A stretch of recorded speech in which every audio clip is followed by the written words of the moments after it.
Swine ફ્લૂના કારણે 2 લોકોના મોત થયા છે। જૂનાગઢમાં 2 દર્દીઓના સ્વાઇન ફ્લૂના કારણે મોત થયા। બંને ખાનગી હોસ્પિટલમાં સારવાર લઈ રહ્યા હતા। સ્વાઇન ફ્લૂથી જ્યાં બંને મૃત્યુ થયા છે। છેલ્લા ઘણા સમયથી સ્વાઇન ફ્લૂનો જે અજગરી ભરડો જોવા મળી રહ્યો છે। અનેક દર્દીઓ સ્વાઇન ફ્લૂની સારવાર લઈ રહ્યા છે, ત્યારે 2 દર્દીઓના મોત થયા છે। મોહિત ભટ્ટ સંવાદદાતા ફોન લાઈન પર। મોહિત, 2 દર્દીઓના સારવાર દરમિયાન મૃત્યુ થયા છે, શું વધુ વિગતો?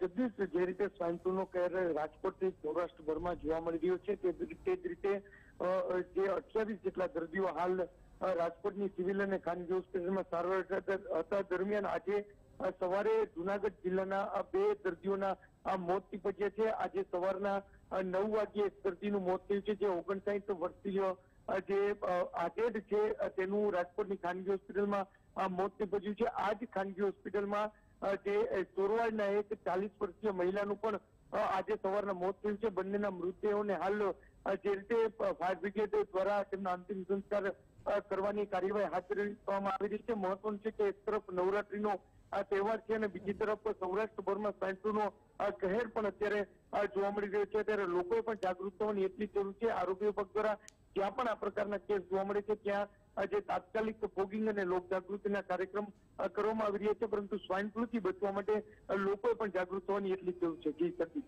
બિલકુલ મોહિત, આભાર સમગ્ર માહિતી અને પૂરી અપડેટ આપવા બદલ। તો સ્વાઇન ફ્લૂને નાથવા માટે થઈને તમામ લોકોને જાગૃત થવાની જરૂર છે, તેના લક્ષણો સમજવાની જરૂર છે કે કેવી રીતે તેનાથી દૂર થઈ શકાય।